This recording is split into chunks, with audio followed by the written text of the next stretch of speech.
How does a community decide what it wants to be when it grows up? It's a huge question, right? Well, today we're diving into a really fascinating case study from North Saanich, a unique rural and coastal district in Canada, as it maps out its identity for the next 20 years through a super ambitious official community plan. So, right at the heart of this whole thing, the absolute core of the plan, is this incredibly powerful vision. It's captured in a phrase from the local Saanich people, its own Honamut. It means the land where it is good to be. And this isn't just some catchy slogan on a brochure. It's the guiding star for every single policy, every decision that follows. It frames this whole project as a real quest to build a better community. And that really leads us to the big puzzle we're exploring today. How does a place like this, a community that's so deeply tied to its rural, agricultural, and marine roots, how does it even begin to plan for the future? Especially when you've got all these pressures to grow and change. Let's dig in and find out. All right, so let's get into it. First up, where is this plan actually trying to go? What does the land where it is good to be actually look like when you break it down? Okay, so the official vision gets pretty specific. They're aiming for an inviting, safe, and sustainable community. But, and this is key, one that holds on to its core identity. That means protecting that agricultural, marine, and rural vibe, and doing it all while living in harmony with nature. There's also a huge emphasis on building strong partnerships with the Saanich people, and really just making it a great place for everyone. Families, kids, seniors, the whole community. Now this is where it gets really interesting. How are they planning to do all this? Well, they didn't just grab a standard playbook. Instead, North Saanich is using this pretty surprising and innovative economic framework as the roadmap. It's a concept called donut economics. And yeah, it's kind of what it sounds like. It's a model for sustainable development that's all about finding the right balance. The goal is actually pretty simple, but it's also incredibly profound. Make sure every single person has what they need to thrive. But, and this is the tricky part, do it without using up more resources than our planet can provide. And this chart really helps it click. See, the idea is to live inside the donut. That's the sweet spot. The inner ring, that's our social foundation. Things like housing, food, health, equity. We need to make sure nobody falls into the hole in the middle. But the outer ring, that's the planet's ecological ceiling, stuff like climate change and biodiversity loss. We can't overshoot that either. So the goal is to land right in that safe and just space in between, where both people and the planet can flourish. Okay, so let's see how this donut idea actually gets applied here. Because it's the tool they're using to tackle the single biggest challenge in this whole plan.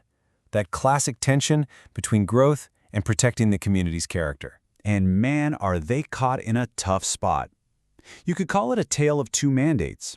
On one side, you have the regional growth strategy, which basically says, hey, North Saanich, you guys stay rural. Don't take on more than 5% of the region's new housing.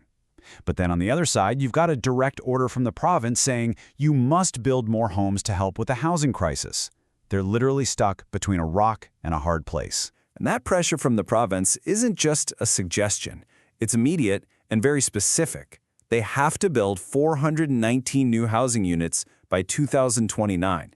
That's a hard number with a firm deadline. But wait, it gets bigger. If you zoom out and look at the long-term picture, the community's own housing needs report says they'll need almost 2,500 new units over the next 20 years. And that's to cover everything: regular market housing, affordable non-market options, and supportive housing for people who need it most. So the pressure isn't just coming from the outside, it's coming from within. So how on earth do you solve that puzzle? Well, the plan's answer is what you might call gentle density. Instead of just building massive developments everywhere, the idea is to focus growth in specific spots, like near bus routes and services. They're also making it easier to add secondary suites or little backyard cottages. And they'll allow some modest multifamily buildings, mostly kept to 3 stories, but with a catch. Developers have to make 10 to 20% of those new units affordable. Okay, so that's the growth side of the equation. But that's only half the story. Right?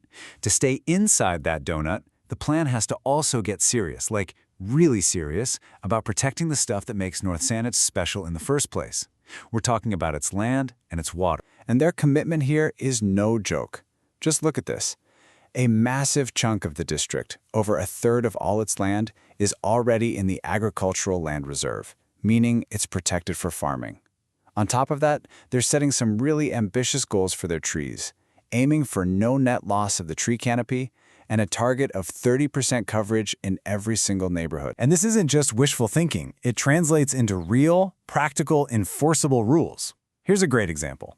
To protect that beautiful, ecologically rich coastline, the plan puts in a strict 15-meter setback from the high water mark for most new buildings.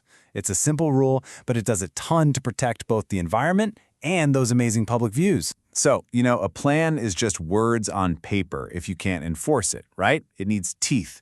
So let's check out the rule book that actually gives this whole vision its power and makes sure these goals are met out in the real world. The main tool they use is something called a Development Permit Area, or DPA for short.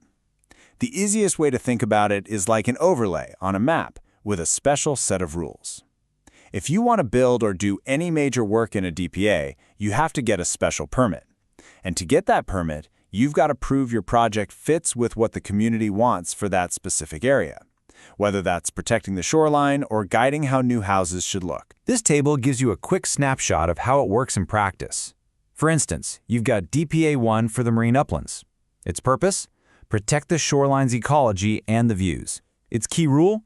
That 15-meter setback we just talked about. Then there's DPA 4 for steep slopes. That's all about safety, basically saying don't mess with these areas unless you absolutely have to. And then DPA 5, which covers multifamily housing, is there to make sure new buildings have that attractive, rural West Coast design that fits the character of the place. And on top of all that, any major development proposal has to run a gauntlet, a pretty tough checklist.